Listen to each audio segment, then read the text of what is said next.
Hello and welcome. Today I bring you a fabulous recipe, delicious coconut and chocolate drop cookies. And you can even involve your family and your kids. And let's jump right to the recipe. You're going to need a cup or 2 sticks of butter, and I'm using salted butter, 1 teaspoon of vanilla extract, 1 tablespoon of coconut flour, a 1/4 cup of honey, 2 eggs at room temperature, 1 cup of sweetened coconut flakes,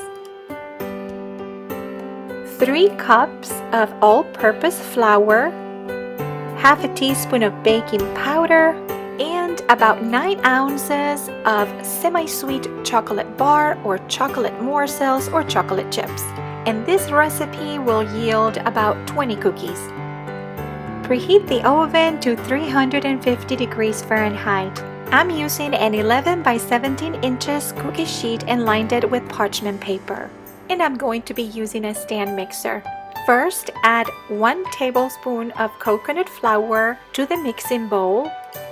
Then add 1/4 cup of honey,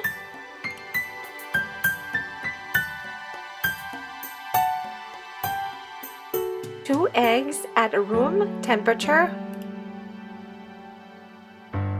and 1 teaspoon of vanilla extract. I'll be using the paddle attachment.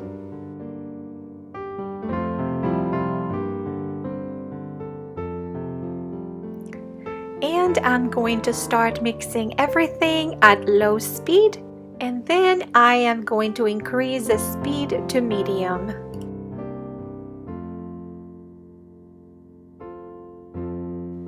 I'll be mixing it for about a minute, and then I'll use a spatula to scrape off the bottom of the bowl. Sometimes a little bit of the coconut flour can stay at the bottom. Continue mixing it for about 1 more minute.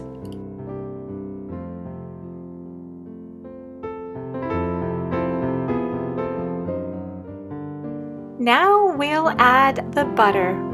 And it's very important to have the butter at room temperature, not too cold and not too soft.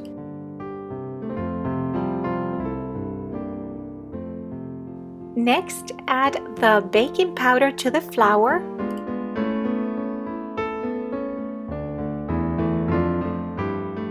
And I like to use a spoon to gradually incorporate the flour into the mixture.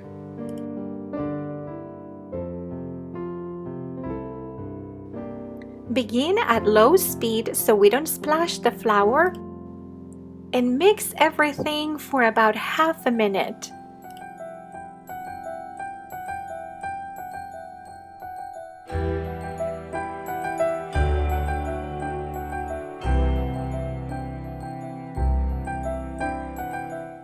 Then we are going to add the 1 cup of sweetened coconut flakes. Increase the speed to medium. You're going to notice that the stand mixer is struggling a little bit, but you're not going to mix for too long. As soon as you notice that the dough is completely incorporated and the bowl looks almost clean, it's time to stop the mixer.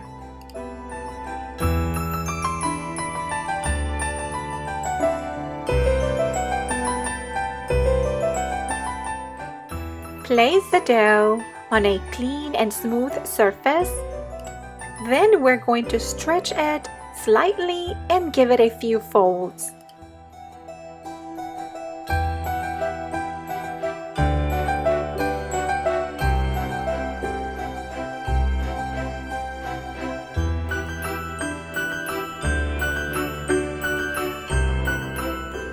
I'll be using an ice cream scooper with trigger release, but you can perfectly use a spoon.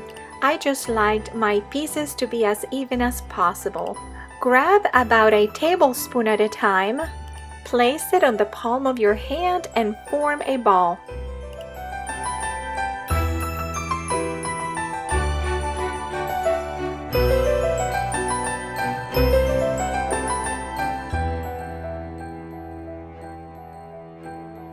and repeat the process with the rest of the dough.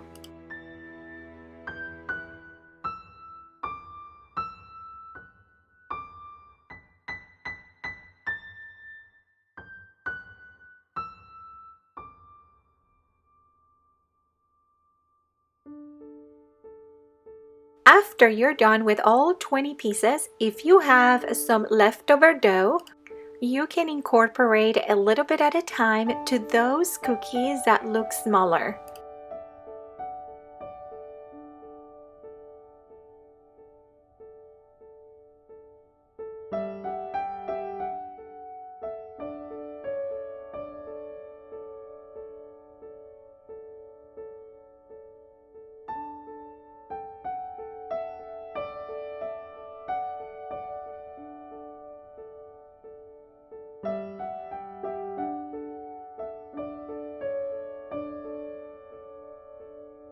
And they are ready for the oven.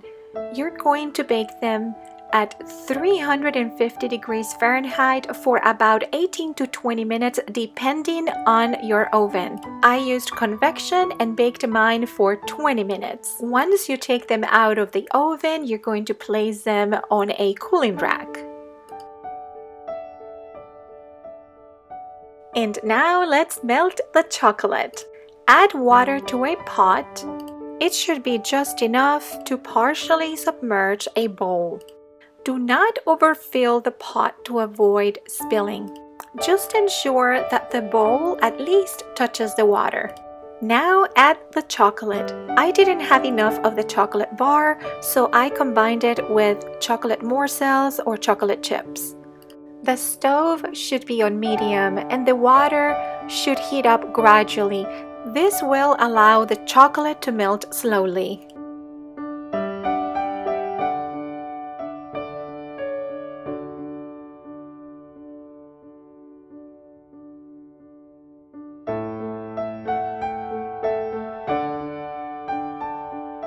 After the chocolate has completely melted, we're going to remove it from the stove. I'll be using some wax paper.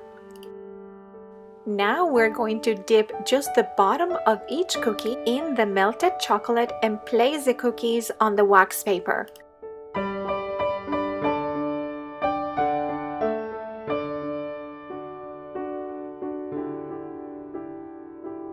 Repeat the process with all of the cookies. I'll be using a sandwich bag, or you can use a Ziploc bag, and I'm going to pour the leftover melted chocolate.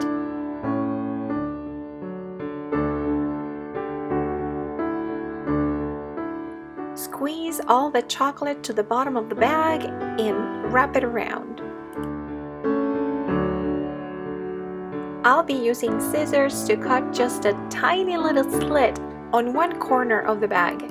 And now comes a fun part. You're going to decorate your cookies with the melted chocolate in any way that you like. And this could be a very fun project to do with your kids at home. And just a little warning, it could get very messy.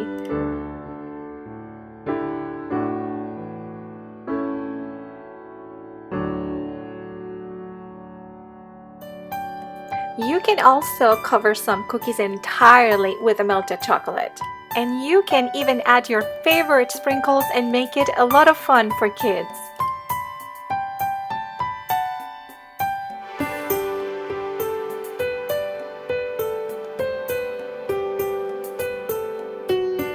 One more step, you still need to wait for the cookies to cool down completely and for the chocolate to harden. And after you've been patient enough waiting for that to cool down, let's give it a taste. And look at this cookie. It looks and tastes amazing.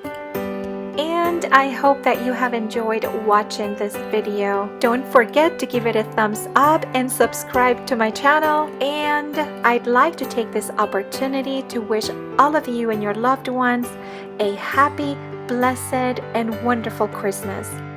Just as I like to say at the end of my videos, have a very blessed day. Merry Christmas, everyone!